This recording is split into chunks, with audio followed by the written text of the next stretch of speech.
Aray. Bagay. Pati ako mahirapan. Ganda. So ngayon, ito yung makikita natin yung view dito. Kung makikita nyo, ayan. So ito yung pinaniniwalaan nila. So ito yung sinasabi nila na lamisang barko na kung makikita mo nasa itaas ng bahagi ay tila parang isang napakalaking pagong na nakatago dito. Ayon sa mga kwento ng mga taong nakatira dito, ang tuktok na nakikita natin na yan, dito mo daw makikita ang isang tao na naging bato at isinumpa daw ng mga engkanto noong unang panahon, sapagkat lahat daw ng umaakyat dito ay pinapatay niya at sinisibat niya sa pamamagitan ng kanyang palaso. Ayan, so itong area na ito, napakaganda ng ilog. Ito yung mga ilog daw dati na dinanakan ng dugo ng mga pinatay niya sa taas na yan. Ano nis? Ito ngayon yung part na pinakamaganda dito na ipakita sa inyo. Yung kulay blue, talagang ito yung sinasabi na parang barko daw. Sobrang ganda. Yan, ito ngayon yung makikita natin. Mamaya kung tao ba talaga ito o kwento-kwento lang nila. At dahil dyan, medyo parang ang dilim na ng panahon.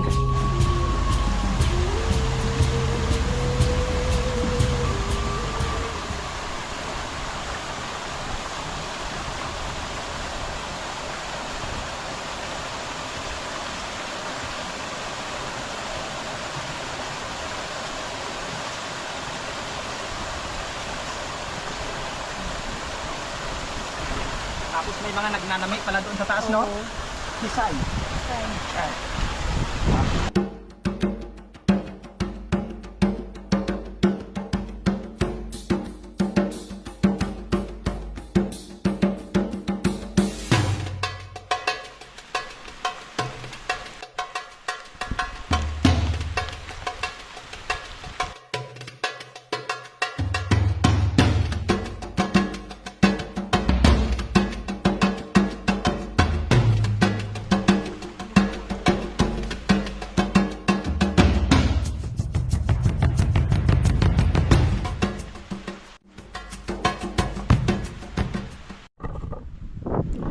Mayroong bato dito, biak na bato.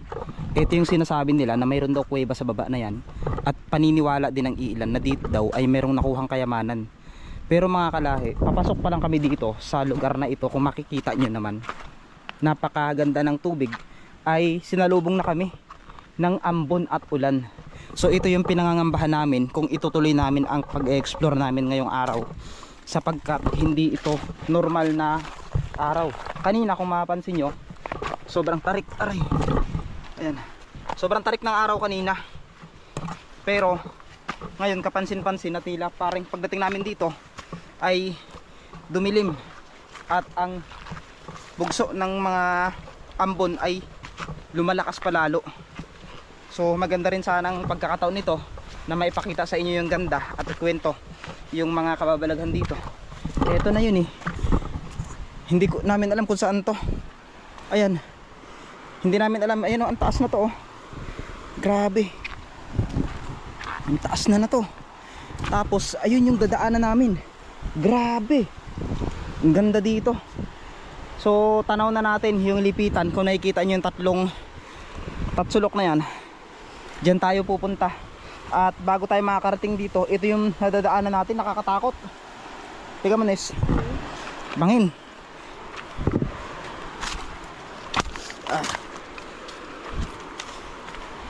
Oh my goodness, grabe, nakakatakot. Tignan nyo. Baka mabagsak, Nes, ingat Nes ha. Aroy. Grabe, saan tayo magdaan dito Nes? May daanan ba talaga dito? Wala man. Oh my god. Umulan na. Aroy, umulan na. Nes, wag kang sumunod. Ay grabe, parang walang daanan dito Nes. Buhabagsak yung mga bato Nes.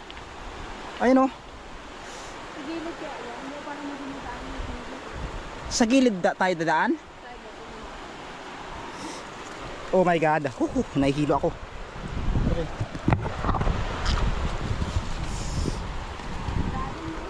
Ang lalim na to. Oh my goodness, parang walang daanan.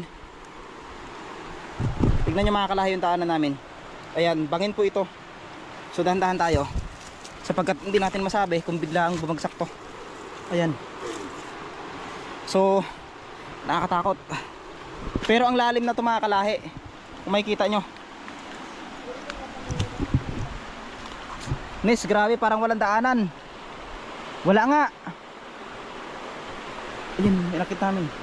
Kung makikita nyo, walang daanan. So panigurado hindi ito yung daanan, mali yung nadaanan namin. Pero kung makikita nyo yung kulay blue, kulay blue talaga yung... Ayan, tara na Nis, tara. Ayan, at lakas ng ulan.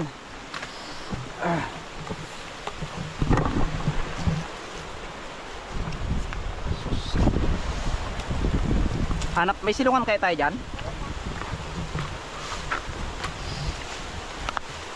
Balik tayo dun sa may parang kubo dyan, oh. Sa may kuweba. Oh my god. Umulan. Yan, mayroon dyang kubo. Patay tayo na to, lumakas ang ulan. Hindi nga tayo pinahirapan ng init, pinahirapan naman tayo ng ulan. Pero parte yun eh, parte ng paglalakbay natin yan. Lalim. So ito ngayon yung iniisip ko, kung ang motor natin makakalusot pa pag tuloy-tuloy yung lakas ng ulan. Bakit doon sa atin walang ulan? So dito, mayroon ditong parang kubo. Dito tayo ngayon.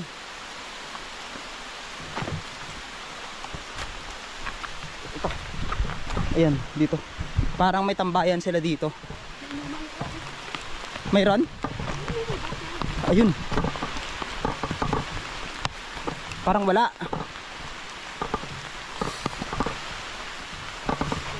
So dito tayo ngayon magpapatila. Grabe. May mga plato dito, oh. May mga plato. Ayan. Tapos mayroon ditong butas. Ayun, oh. May butas. Dito tayo ngayon.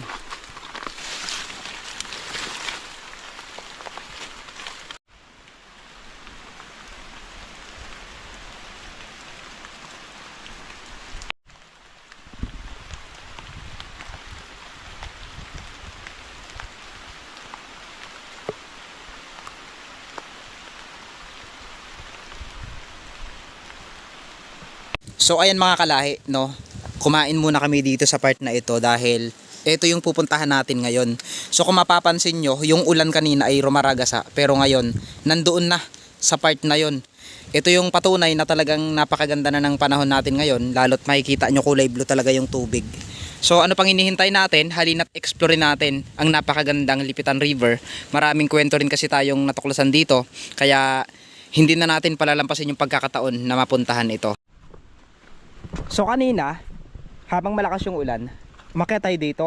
Kasi sa pag-aakala namin, dito talaga yung daanan. Pero nagkamali kami. Dahil kung nagtuloy-tuloy kami, ay may posibilidad na babagsak kami dito sa kulay blong tubig na ito. Na napakalalim, hindi natin alam kung gaano kalalim yan. Pero dahil malakas ang ulan, mayroon namang dahilan. Kumain kami dito sa part na yan. At eto, nakikita nga natin dito yung bato na tila na biak na may kuweba daw dyan sa baba na yan. So mga kalahi, patuloy na tayo sa paglalakbay natin at pupuntahan na natin doon yung hagdan-hagdan na napakagandang tanawin, lalo na kapag may tubig.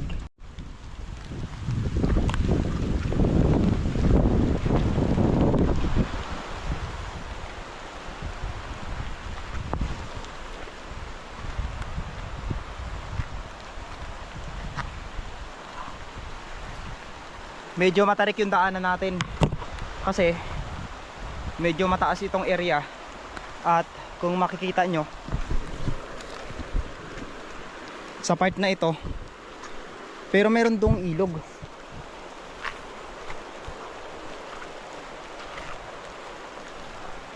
Parang mali na itong pinupuntahan namin. Ayun.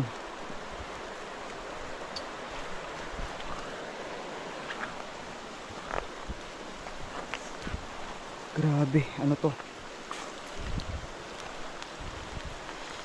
Ito pa kayo yung daanan. Nasa taas na tayo nis eh. Ito pa kayo yung daanan kasi madadaanan natin oh.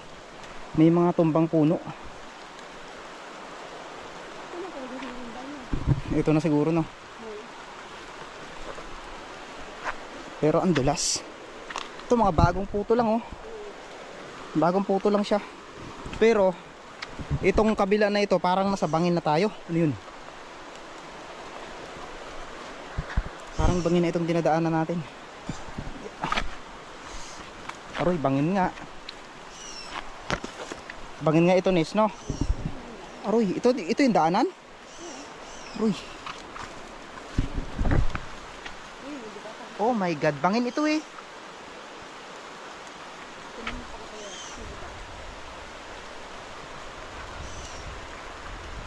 Mga kalahi, bangin yung dinadaanan natin. Oh my God. Ito oh. Aroy. Paano ito yung daanan natin? Paano sila nakakadaan dito? Aroy. Pero may daan talaga yan. May daan pero parang nakakatakot. Ayun oh, magtawid tayo sa may kawayan. Oo. Paano may pagawin natin? Hindi ganun ulit. Aroy.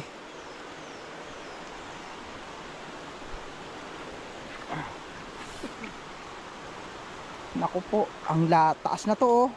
Ayun yun, may hawakan yung kawayan. Aroy. Tabi-tabi lang po. Talagang ginawa nila hawakan dyan. Para dito. So kung makikita nyo, patarik na itong dinadaanan namin. Indikasyon talaga na. Lalo ngayon kasi ang mahirap dito yung umulan. Pero may mga hawakan naman. Ayan. Ang inisip ko pag bumagsak tayo dyan, talagang Ay, may daan lang. Yun pala yung hawakan yung hawakan. po. Kaya mo, Nes? Oo, yan. Sandala. Ayos ang daanan to. Dulas kasi. Hindi ako nangangamba para sa sarili ko. Nangangamba ako sa kasama ko. Yeah. Ayun oh.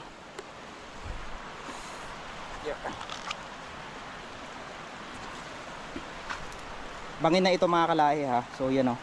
Kung makikita nyo, bangin na yan. Pero wala tayong ibang choice. Ito yung daanan talaga. Oh. Yan oh. Matibay naman. Pero umulan kasi. Mamaya susubukan nating dumaan doon sa kabila para hindi na tayo dadaan dito. Delikado. Baka madulas tayo.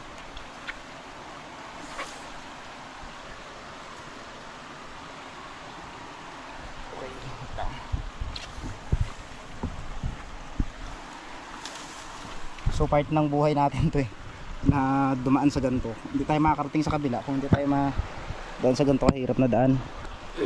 Yung dulas kasi dito ang iniisip ko, yung madulas tayo bigla.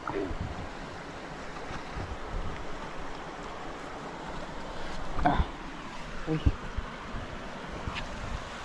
Success.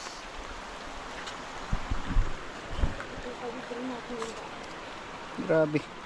Sumakit ang ulo ko dun ah. Alright mga kalahi, nandito na tayo. Sa baba na tayo. Pero kung makikita nyo yung dinaanan natin, ayan, napakataas nyan. Hindi basta-basta yan. Ito na yung area na dinaanan natin kanina. Napakataas yan, taas na yan. Tapos ito yung part na yung sinasabi kong muntikan lang tayo. Yun oh, ang taas nyan, diba? Ang taas nyan. Grabe. Saan? Ganun yan. Pero walang hawakan. Walang hawakan nga. Ayun, tignan nyo yung ano, bato oh. Yung mga bato.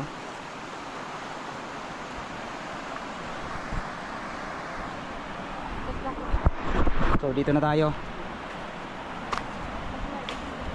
Saan tayo dadaan kaya? Diyan lang, doon lang sa kabila. Oo, dito. Hirap yun dun eh. Ayoko nang dumaan dyan. Tignan nyo may dinaanan. Akyat yan oh, patarek. Hirap nyan. Tara, lakbay tayo.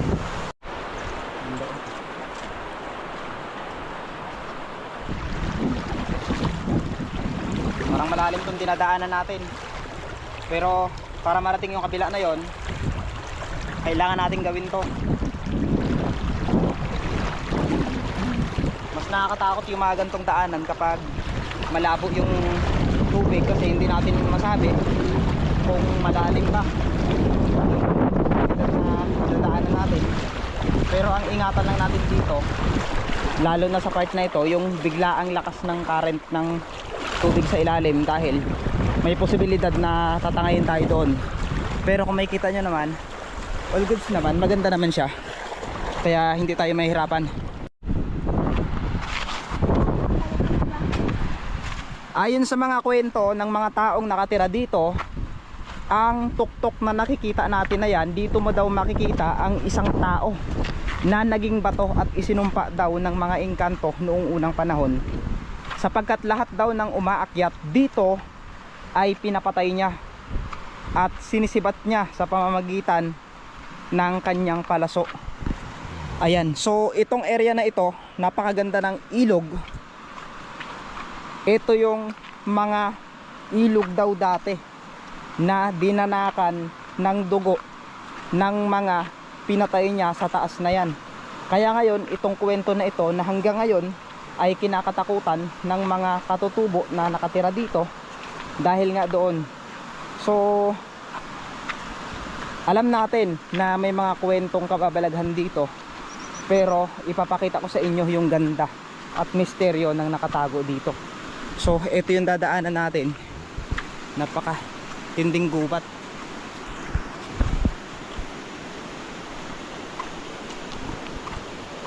Ayan, so ito yung dadaanan natin.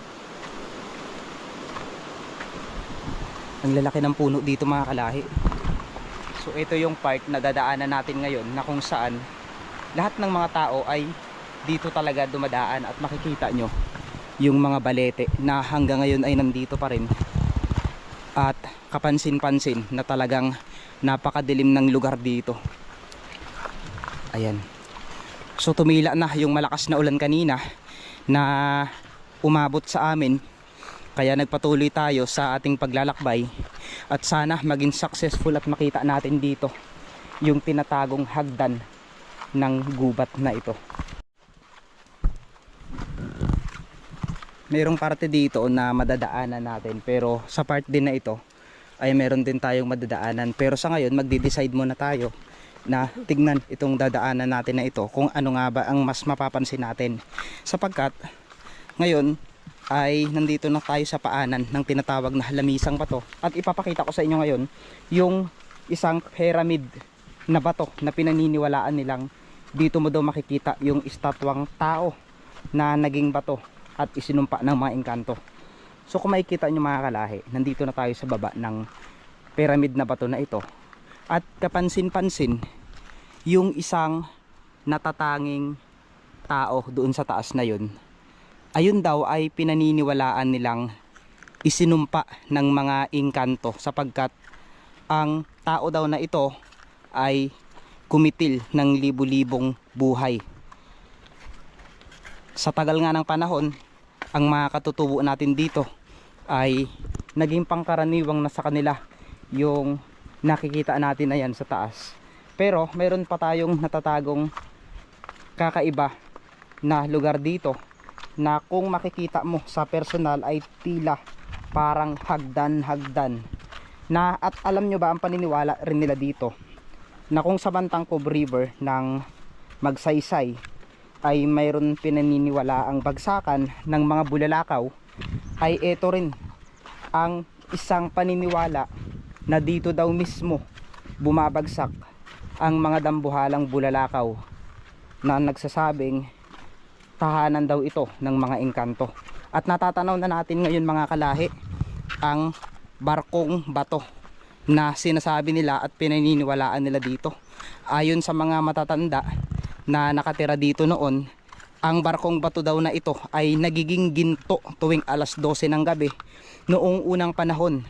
Pero yun ay ayon lang naman sa kanilang kwento. Wala tayong patunay, wala tayong pruweba. Pero makikita natin dito ang itsura na talagang para itong barko. So may mga katutubo tayong mga nadaanan dito. Ito lang yung daanan talaga nila. Wala silang ibang dinadaanan. Dahil ito, malalim na sa part na yun. Yan, malalim na. So, ito ngayon yung ginagawa nilang daanan. Ayan.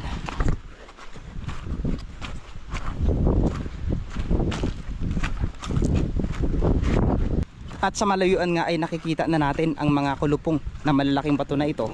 Na kung makikita nyo, talagang nagmula pa dito sa mga tumipag na bato na ito. At kapansin-pansin na malakas yung tubig dito. Sana lang ay may tubig yung area na doon. Ang lakas ng tubig oh. Tignan nyo. Ang lakas nis. Feeling ko buhay yung ano dito, yung tuburan. Ayun oh. Ganda. Ayun, buhay na buhay yung tuburan dito mga kalahi. Grabe. Oh. So ayan, ito yung nakikita nating mga bato na kung saan ito yung dadaanan natin. Malalaking bato na mas malaki pa sa tao mga kalahi. Yun oh. Tignan yung dinadaanan namin. Anong napapansin nyo dyan, di ba? Halos parang magkasinlaki lang kami. Hindi pala, mas malaki pala siya sa akin. Ayun. Ayun, saan tayo dadaan? Saan tayo dadaan dito? Ay. Parang pinapahirapan ko lang yung sarili ko ah. Aray. Sabagay, okay lang. Sanay ako mahirapan. Ganda. So ngayon, ito yung makikita nating view dito. Kung makikita nyo, ayan. Ano nis? Dito talaga ang daan eh. Ganda, tingnan nyo.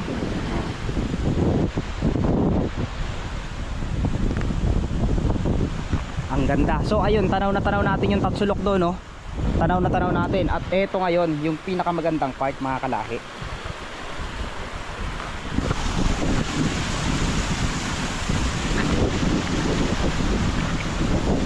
Ito ngayon yung part na pinakamaganda dito na ipakita sa inyo.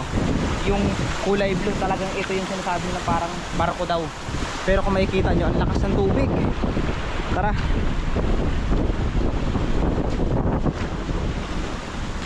Roy, ang ano?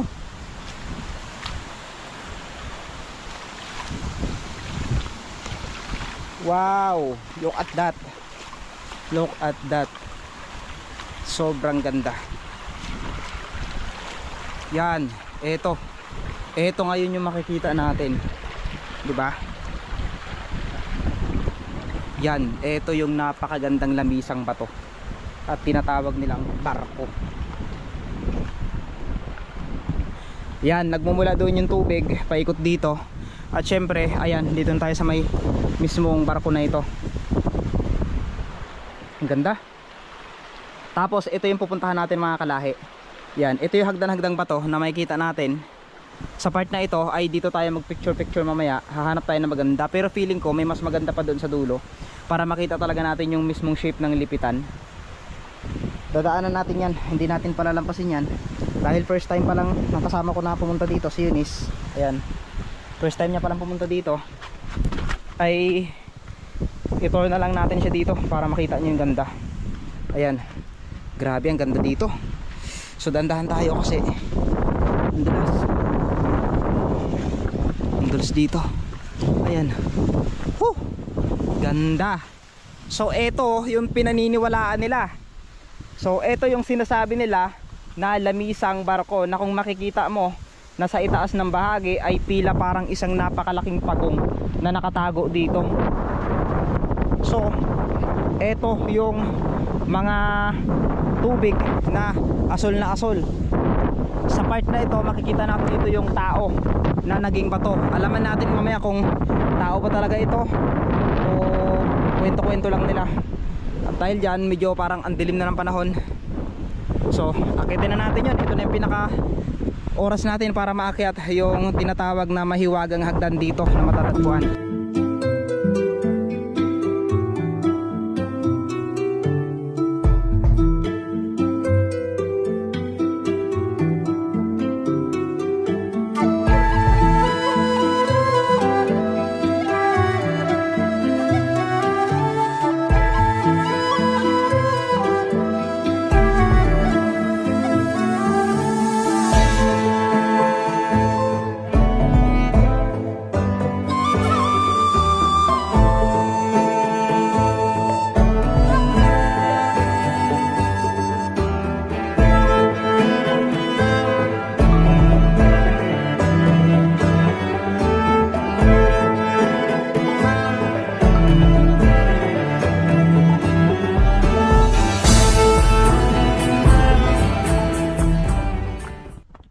Papalapit pa lang tayo sa lugar na ito. May mga kakaibang nararamdaman na ako na tila parang may nagsasabi na may mga nagbabantay talaga dito mga kalahi. So, ito rin yung isang paniniwala ng mga katutubong na pagtanungan natin dito na napakasagradong araw ng lugar na ito. Talagang maraming kwento at marami kang kakaibang bagay na matutuklasan dito. Kapansin-pansin sa pagpasok natin dito, ang bumubungad kaagad sa atin ay itong napaka-berdeng kulay ng mga bato. Akitin natin ito mga kalahi. So sana lang walang bayod dito, no? Ayan, papasok pa lang tayo. Ito na yung tutungayan natin. So lahat ng mga bagay na bumabagsak dito ay pila nagiging bato. Mga dahon, mga puno, lahat talaga ay nagiging bato.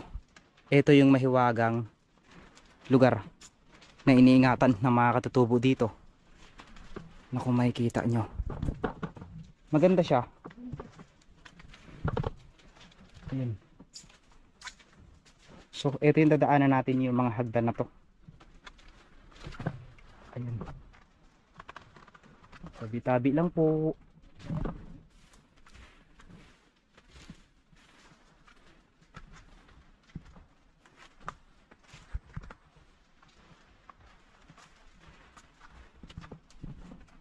Nakakatakot lang. Parang ano, ang creepy. Parang may mga nakatingin sa atin. Ayan, tabi-tabi lang po. Ito na. Nandito na tayo. So itong part na ito na yung pinaniniwalaan nila mga kalahi na binagsakan daw ng bulalakaw. Ayan, ito na. So pansinin nyo yung mga kahoy dito, naging bato. Ito yung mga dahon na kapag bumagsak dito ay mga nagiging bato. Ito yung hiwaga. Ito yung pinaniniwalaan ng mga katutubo dito.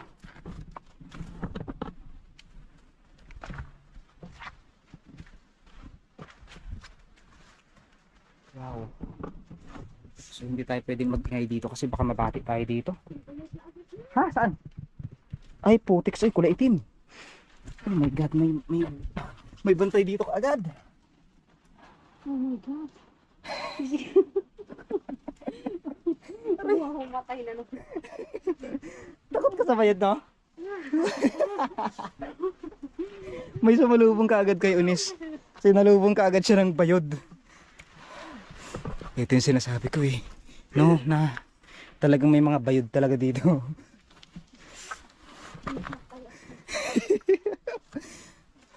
Gubat po kasi ito. Sa gitna ng gubat. Tingin-tingin ka dyan, baka malay mo nandiyan na sa gilid-gilid. Ay, kayo.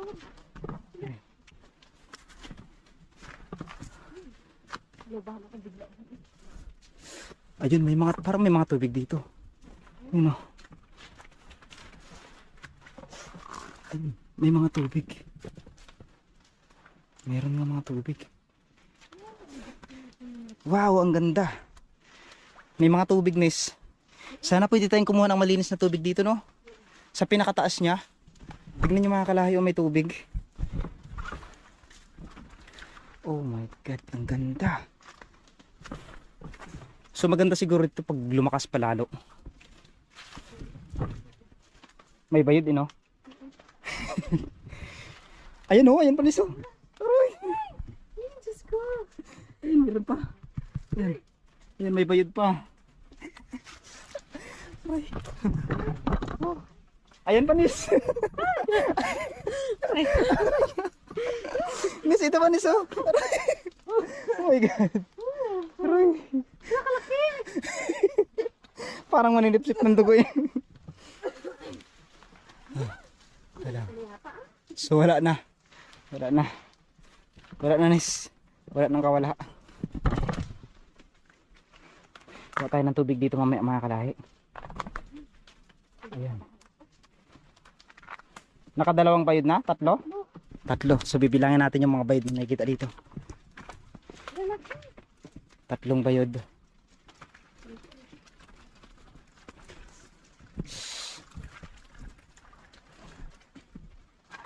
Wala na. Wala nang daanan. Ito na talaga yung sagad niya. So balik na tayo mga kalahi. Ito.